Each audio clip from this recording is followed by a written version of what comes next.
Well, good evening, fellow people, and welcome to Unfiltered. Two issues, man. Issue one, the very well anticipated heavy elections at Akwatia is on tomorrow. My question is this: is it going to be a Yazoo fight?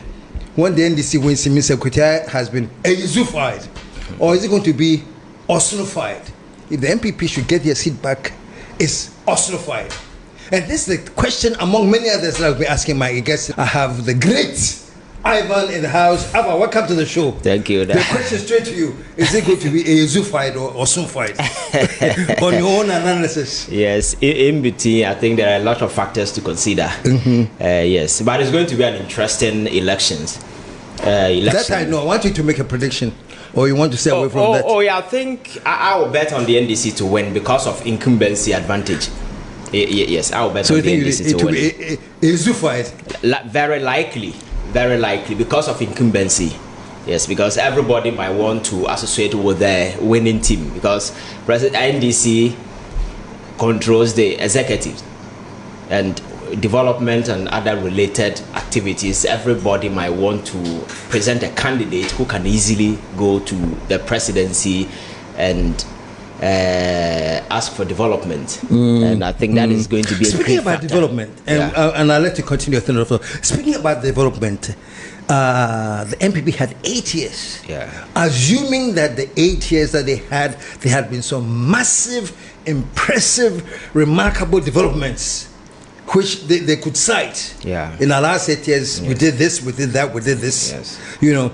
Will still an incumbency be an issue if some very impressive developments are taking place, or incumbency is an issue now just because development massa? What's your take? Yes, I think getting to the tail end of the MPP's administration, the signs were quite obvious that this is a government that has failed in all aspects. It was quite obvious.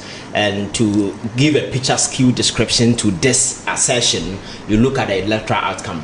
That paints a picture how people felt about the MPP in terms of development in all aspects, and that culminated into the kind of electoral outcome that you saw. So when it comes to development, I am not sure there is anything the MPP can go back there. The question is, originally the MPP carried the seat. Yes. Regardless of developer or non-development, MPP carried the seat. Yes. So my question is, does development really pay? Or do people really penalize you for lack of development? So we can look at what you're talking about properly. Yes, because if you look at Akwatia in recent times, it has been an alternating seat. It's not a particular, it's not a seat that the NDC can say, hey, this is my comfortable like seat, or the MPP. Yes. And it has been alternating within a period of 4 years. It was NDC, Baba Jama, he lost it to Amase lost it to NDC, then NDC lost it to MPP. You see, so it has been alternating. So it's go back and forth. Yes. Okay, so I get it. In recent times, it has been a swing seat. So development will play quite a crucial role. But I'm saying that the people have had opportunity of witnessing or seeing what the MPP did at the time. And now John Mahama is the president. He's now starting his administration. So the natural feeling is that everybody might want to present a candidate who can easily walk to the Jubilee House and say, hey, I want development for my people. And if you look at the nature of the politics that we do here in our part of the world, just like President Akufo-Addo rightly put it, when the chiefs of Akumfi went to him and said, hey, Nana, over the years we've been denied development. The president was bold enough to tell them in the face, say, hey, you did not vote for my candidate, and it's the reason why I decided not to also give you development. Atukujo. No, yeah, MP war. The man be a minister. Or a deputy minister.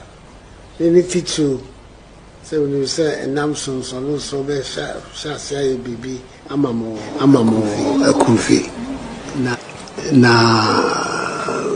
Actually, election for by a year free hall.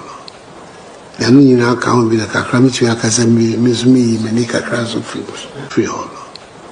The new account be the Kakramiti Akasemi, Miss Me, Menika Crass of Mancano Crane. So if that principle is anything to go by, then everybody might want to associate with. Let's stick with that principle for a while, for a minute.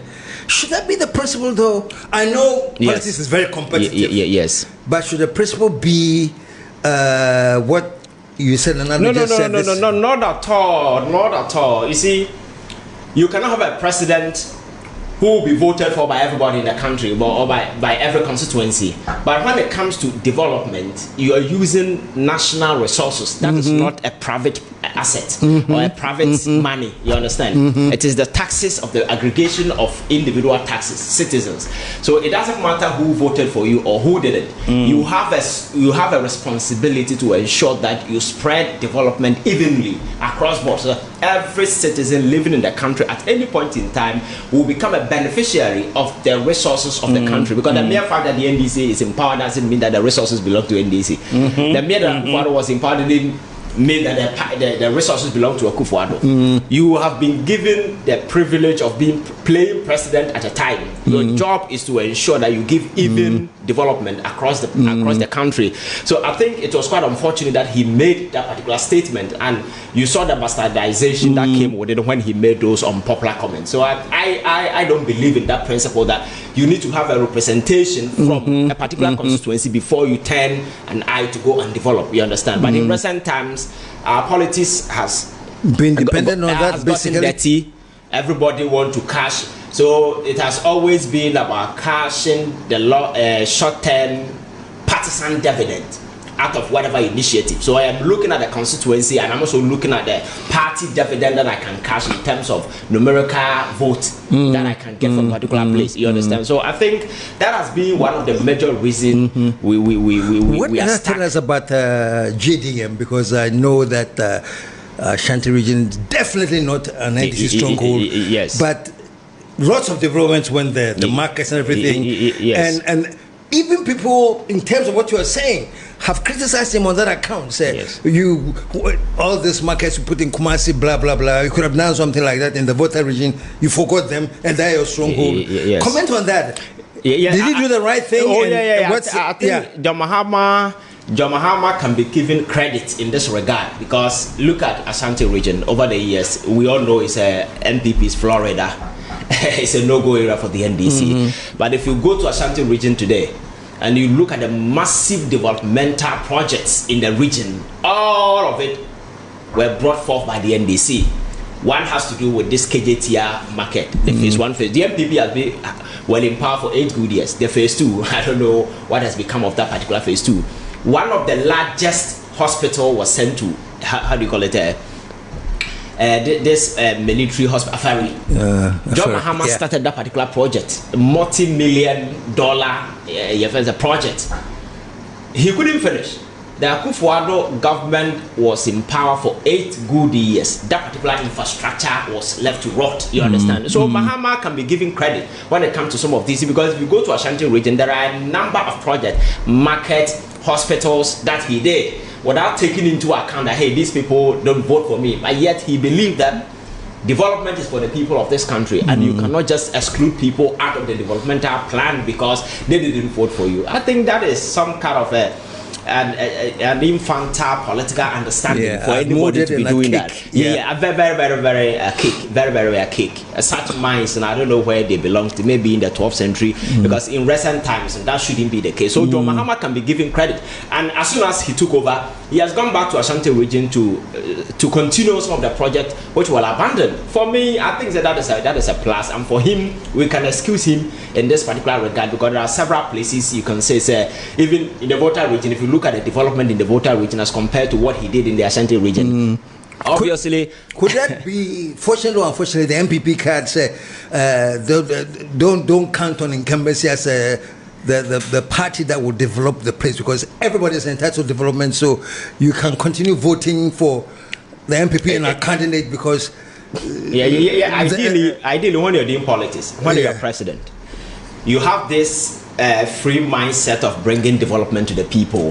That is your image, that is your responsibility. But don't forget that in rendering that responsibility, you also have this advantage of cashing out the partisan capital or the political capital out of it. You understand? So the very moment, yes, it's my responsibility to provide for my children, but the ones I am providing for them, I might earn respect from them, because when they look around, they look at other parents are not doing what you're doing. So that alone will draw kind of respect for my children, and that is a plus. So the mere fact that John Mahama will be spreading development across, some people had similar opportunities, but they didn't do it.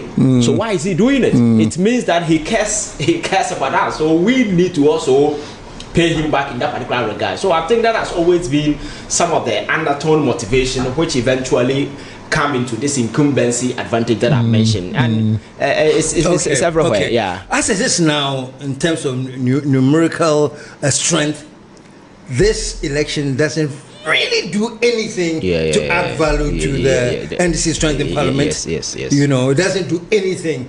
What does it do if the NDC should win? What does it do for them anyway? And if the MPP should win, what does it do for the MPP? Okay, I think that yesterday I had a conversation with a friend and I told him that the most consequential outcome of this Akwatia By election isn't who wins, but how the victory is won. Because it isn't who wins. Yes, but how the victory. Explain that. How, because whoever wins that particular seat is not going to tilt the balance in Parliament. Just like you rightly mentioned, the NDC has this astronomical number. The MPP getting it will not change anything. So it's not about tilting the balance in Parliament. So it is about how this whole election is going to be won, because in recent times we can catalog a number of instances where violence has marred many by-elections that we've had in this country. Recent example has to do with what happened in, how do you call it, Ablekuma, the violence that ensued. So that has become the common characterization. So the thing is, the how means that how are we going to ensure that the people of Akwatia are given the opportunity to select whoever they want to lead them without any act of violence, without any incident. I mean, the how is what is going to be a victory for us. I see. Because of recent past. Because quickly we can have how do you call it? Ayawaso West Wagon. Yeah. We saw the bloody clashes of what happened. Yeah. At the end of the day, nothing happened. Yesterday, I saw that some of the guys who were involved in Ablekuma have been sentenced, has been given some fine. When I saw it, I was very angry because I felt that the amount of money placed on them were meager. But on the second thought, I felt yes, it's a good move, because we've had instances in the past like that Ablekuma, like how do you call it, Ayawaso West Wagon and several other places, Techimani, where individuals were killed. The state could not lift a finger to do a thing. Nobody was even prosecuted. So if under this current dispensation we have people being sent to court and have been convicted, even though the amount placed on them is meager, I think that is some sort of a consolation for us. And going into this particular election, I am looking forward to the IGP and his team. They must ensure that this act of violence that has been characterizing our election in recent times will be curtailed. The police should be on duty and provide active policing duty. And these young men who very often besiege these places, I'm referring to these party vigilantes in the form of metro man who very often transform this place into a boxing arena, do their stuff. We need to send a message to people out there that we've come of age. We've been over 60 years and counting after our independence. We cannot be engaging in this kind of backward antediluvian politics. We need to make sure that our elections become very credible, very reliable, and whoever wins will be a true representation of what the people desire to win. For the MPP, I think winning, the only thing that will, the only political advantage that will get into the MPP in terms of victory will be that, oh, the gentleman was our candidate, he died. We want to honor his memory, preserve his memory. So let us win the election to preserve that particular memory. And that is how they started this whole thing. So initially when they issued a statement that they were not going to contest the Tamale Central election, I felt the mischief beneath it, because the whole attempt was some sort of an emotional blackmail, because they knew they were not going to win. So they said, oh, we are not going to win because we are not going to contest because the circumstances which led to their death, it will be inhuman on our part. Democracy has no room for such things. You know, those emotional cards, you don't play it in politics, but those were the game that they were playing. The following day, some of their big guys came out admonishing the NDC to also withdraw from Akwatia so that we also honor and preserve the memory. I said, this kind of politics is never done anywhere. I was reading a paper and people were even presenting as a checkmate. They said MP has made a move exactly, and it's going to check the NDC. Exactly. And some guys in the media were rooting for some of these. And I said, democracy has no room for such unwitty compromises. It is about a contest so of ideas. you just saw it as an emotional thing. Oh yeah. And it was a checkmate move. Exactly. Yes, a political party has the right to withdraw from whichever contest, because in the past the NDC has done it before, and the NDC's own was very strategic when they withdraw from some of the by-election. For instance, at where John Kuma's place, the NDC said the period was close to the national election, so the resources that we're going to use for that particular election will be preserved for the main election, so that they could win more seats. And at the end of the day, it paid out. They won more seats, so strategically it made sense. You understand? But in this instance, the MPP is boycotting the whole election in Tamale Central. You see, you don't go to election only to win. Sometimes you go there to test your popularity, your pulse, because this is a party that suffered the most humiliating defeat in our political history. You need to go there and test the pulse and see whether you've been able to build the bridges, whether people are actually, the hope is returning or some sort of. But so at the end of the day, let's say MPP wins. Okay. What is there to celebrate? Is it just we tested it, but or the bigger picture is that you can't count us out? Because in my thinking, if the NDC should win, they can stand on a platform and say, Charlie, we are now here and we are taking over every seat. We can actually go into MPP strongholds. Yes.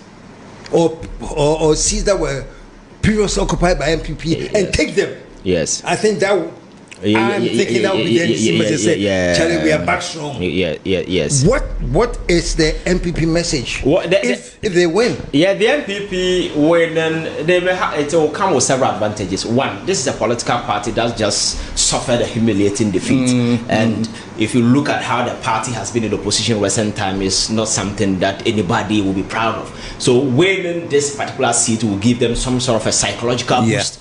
And again, it will also help them to preserve the memory of this gentleman. He was our guy. He's dead. We have replaced him. That will give you, and also give you a sense of renewal. That we are not done as people think we are. You understand? So they can also premise this whole thing on it and begin to build up. You understand? But the very moment they lose it, it turns the whole stakes. Because I've told you, this is a party that has been on a sinking trend, even in opposition. If you look at the rhetorics, the way and manner they are doing their own thing with this flag bearer elections, coming, be the first option before they go to the ground to do this whole thing.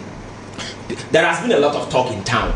So if you lose it, people point to the fact that yes, you failed to build a party, you failed to do reorganization. You lose power, you lose connection, just like I've always been saying. So you need to reconnect, build bridges, and make sure that internal re-engineering, restructuring is done to ensure the vehicle that suffered that humiliating defeat is put in the proper shape. Because what I know is, if a car slips into a gutter, the first thing you do is to take it to the mechanic.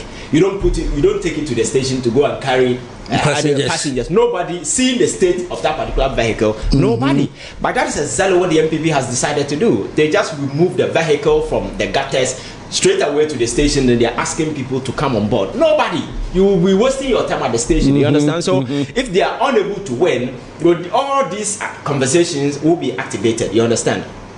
You don't have numbers. The numbers in Parliament is quite abysmal, and it has been a humiliating figure that has been in the discussion for quite a long time. If you lose it, it will send you back. You understand? So I think the MPP has a lot to fight for. But the question is that, have they really worked for it? That is another thing, because this is not a comfortable seat. It's a seat that has been alternating. And even with this last election, there was a contest between the NDC and the MPP. The NDC said the MPP didn't win. Then the whole issue was in court. You understand? They didn't even finish the court distance. So it's a whole lot of where that the MPP might want to prove a point. But for me, if you look at the way and manner they've been conducting themselves, the way and manner the party is behaving, it will be very difficult. And then on the other side of the NDC, I mentioned incumbency, because this seat doesn't advantage any of the political parties. It's a seat for a take by anybody who works their things out. But the incumbency advantage play in the NDC's favor, in the sense that, like I mentioned, John Mahama is the current president. In the next 4 years, whether you like it or not, the guy is the president. And people naturally might want to elect somebody who can easily go there and bring development. And he can be appointed to to become a minister or any other position. So the privileges and the advantages that will come with an NDC representation will be very rewarding as compared to somebody who will be coming from the opposition. You understand? So I think that these are the stakes. So the incumbency will definitely favor the NDC, but it doesn't conclude that the MPP cannot win. The MPP, if they do their things where they can. So it's a kind of a dicey situation. But for me, like I mentioned, the ultimate outcome, the consequential outcome, isn't the victory for me, because it's not going to change anything. It will not change the stakes in Parliament. It's not going to add any value to the whatever going on in Parliament. Yeah. But the how is very, very important, because very often the Chimano springs to mind. Yes. When helpless bystanders were shot in the close range by men in uniform. Till date, nothing has been done about it. The main election, people were shot dead. Nothing was done about it. When we had this by-election, I was West Wagon. The whole commission was set up, and the president was admonished to penalize certain individuals. The white paper was trashed, was consigned to a political dustbin somewhere in the Jubilee House. Nobody did that then, and that motivated people to go into the main election with this act of farcical bravado and the excesses that we saw. You understand? So I think it's something that we should be looking out for. If there's a peaceful election, whichever way it goes, yes, whoever wins, so long as it's a peaceful election, the credit goes to the IGP. It will even go to it will even credit John Mahama himself as president.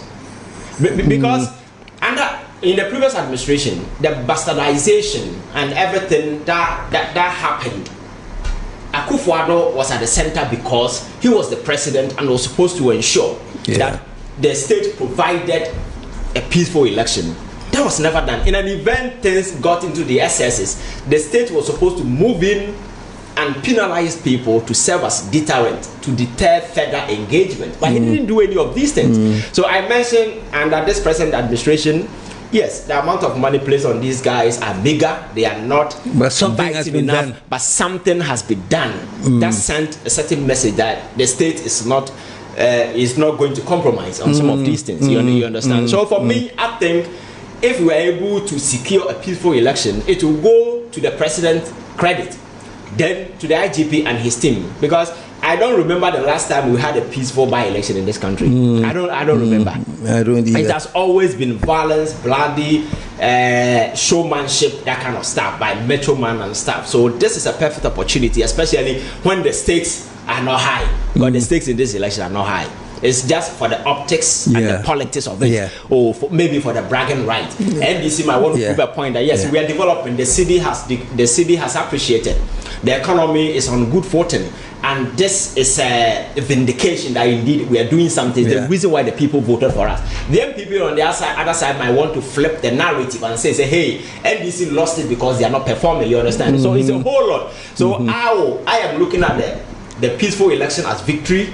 And then the other side will be the optics that these two political parties might want to play. NDC might want to vindicate itself that indeed, for the past 7 months, the economy, Ghanaians will feel that there is change. You understand? So that will be the message of hope that the NDC might want to send. So at the end of the day, for them, it's the value bragging rights escalated. Exactly. Because this is a government that comes to power. The city is 15 cities. All of a sudden 10, now it's 11. That's they actually go to 17 at one point. Anyway, then all the credible rating agencies around the world rated junk. All of a sudden they are rewriting, because I know Moody's has they've reviewed Ghana's credit rating, and some other. If you look at the CD, inflation is coming down. These are signs that point to the fact that indeed John Mahama went out there to woo investors, and now he's coming in with a lot of investment, which means that hope once again is returning. Our debt to GDP has declined considerably. These are positive indicators that indeed something is being done. So people rewarding the government on that particular line will mean that will be a vindication of all these things. So it's more of optics, it is more of politics, but the value isn't the victory, but the peaceful election that we can secure. And I'm urging the IGP, the state, to ensure that for the first time in so many years, they give us a peaceful election, because anything other than that will just color the victory.